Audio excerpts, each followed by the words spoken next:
Josh Green here for SecondsOut. Delighted to be joined by Stephen Smith here in East London. How are you doing, Stephen? All good, mate. Yourself? Yeah, very, very well. Exciting times for yourself and for Charlie Edwards, back on the scene after a little bit of time away. How exciting is it to be back out with Charlie, heading back towards those world titles, I'm sure? Yeah, listen, really excited for him. He's getting what he deserves now. Listen, he works so hard. He's so professional in what he does. He gives everything he's got for the sport. So he deserves nights like this, and he's got a platform now to go and showcase his talents and show people how hard he's been working. Talk to me about how that link-up first came about. I know Charlie anyway, but it actually come about through my former S&C coach, who's Charlie's S&C coach. He knew Charlie was, at a loose end looking for a trainer basically, and he knew I was training fighters, and he mentioned my name to him, which Charlie asked him to put him in touch with me. So it was one of them. I got a call asking to train Charlie Edwards, the former WBC champion in the world, and obviously I'm never going to say no. I know you've been working really hard, training some prospects, and there's a few amateurs in the gym as well. It's a really busy gym at the moment, but when you get a call from a former world champion, as a trainer, that must really excite you. Yeah, definitely. It was a sort of like, would you train Charlie Edwards? And I was like, of course. Do you know what I mean? I'm a fan of him anyway. I think he's a class act, and since I've been working with him, it's only heightened my opinion of him, because I see how professional he is and what he does in the gym, and how much he's willing to succeed and willing to better himself, and backing out to his game. Then it's a frightening prospect for him going forward. What sort of work have you been able to do in the short time that Charlie's been in the gym? He's obviously a well-established fighter as it is, but is it just making tweaks and little bits and pieces? Yeah, exactly that. Listen, it's not about me teaching him how to box. He's a former world champion. It's more about, as you say, making tweaks and sort of keeping him fresh, but adding to his game. Working on his strengths as well as adding a few extra things in there. And it's everything I've asked him to do, he's done, and it's been an absolute pleasure for me at the minute. And I'm excited for him to go and showcase that, and show people he is back, and he's ready to go and be a 2-weight world champion. Talk about the opponent on Friday night, George. Accomplished fighter. He's certainly not a gimme by any means. What are you expecting to see from Charlie and the opponent on Friday? Listen, George can fight. He's a former European champion. He's a southpaw. He's coming here, with his own team, wanting to make a statement himself. So it's testament to Charlie, the level he wants to go straight back in at. He doesn't want no journeyman. He doesn't want a little touch to come back to. He wants to go back, at the top level, to go and show how good he is, and showcase where he's at. And I do think it's a test for him, and I think his preparation it'll show you that, the shape he's in, will show you how well he's took and how serious he takes George, and I do think it's a good platform for him to go and showcase that, and show how good he is. How do you see Charlie's trajectory of his career for this year and the following years? Getting back to that world title will be the aim, but how quick do you think that can happen? Listen, I do think Bantam's being a division what's being blew open by anyway, and with him moving on and freeing up all the belts, I think it's a case of sort of, plan your route, and it's all there for the taking, really. I think there's a couple of good champions in there and at the minute, but I do think it's a more open division now anyway. He's moved on, and I do think there's opportunities there for Charlie to go and be a 2-weight world champion, and I do think it's a case of, when, not if. I'd like to talk about a couple of your brothers as well. We'll start with Liam. I mean, is there any movement around a new opponent for Liam? I know the Chris Eubank Jr. third fight's been mentioned a couple of times, but we've not really seen any solid fight news around him.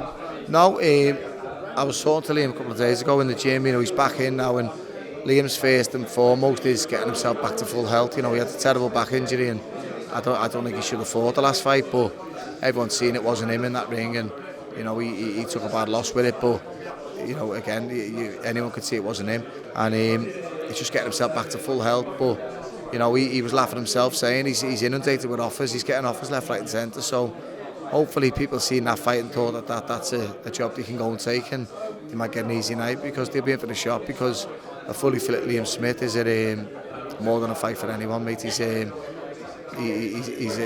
tough fighter, and he doesn't get to the level he's been at for nothing, and all he's got to do is get himself fit and healthy, and there's a lot of options on the table for him. How long had he actually been out of the gym with that injury? It was it was a while, because the minute the injury happened, he just started training obviously for the rematch, and then he basically collapsed in the gym and it got put back, and he wasn't ready when it went back again. He just he tried his best to sort of beat the clock, but everything's easy in hindsight. He should never have gone that ring, but it's one of them now. It's been there, done it, and he's just got to go and put things right now. You know, there was never a chance of him going out like that, you know what I mean? But he's got to make a statement now when he comes back at full health, and I think he's going to shock a few people. Is that Chris Eubank Jr. fight the fight that he really has some focus and the one he really wants? That's what Liam wants. Liam wants it next, and I don't think Chris has got many other options really. I think it's sitting at 1-1 now. They both beat each other. Liam beat him quicker and he beat him, you know what I mean? Even though it wasn't, you know, everyone could see the shape Liam was in the rematch, and yet that took 10-11 rounds, whatever it was, and you know, Liam got him out there a lot quicker. So I think it should be a good fight to go and make. You know, they can have a little trilogy, and hopefully it'll be a good build up to it and see what happens. But in an ideal world, that'll be next for Liam. But as I say, there is other offers on the table, so we'll see what he does. We did see a number of weeks ago, I think probably 6 to 8 weeks now, Chris Eubank Jr.'s name was being mentioned in the same paragraphs and the same sentences as the likes of Terence Crawford, and even Canelo was mentioned. I seen that. I thought it was an April Fool with the Crawford one because of Bomac, you know what I mean? I was like, sure that's his trainer, you know what I mean? But I don't know, listen, I wouldn't put nothing past the Americans are mad sometimes with the fights and the stories that come out with them, but I don't know what his relationship's like with Bomac, whether it'd be something that he'd step aside for to train Crawford for that fight, I don't know, but I've now seen other names linked to Crawford, like Josh Kelly and stuff, so I don't know what his plans are going forward, but I do think Terence Crawford's a class act. I think he's in a position where he can pick his own fights now. You know, he's a 2-weight undisputed champion. He's been there, done it, so he can pick what he wants. Moving on to Callum, he's in a flourishing division at the moment. The division here in the UK is absolutely thriving at the moment. Hoping to see some big fights. Hopefully he'll be in one of them. Have you got any news regarding Callum?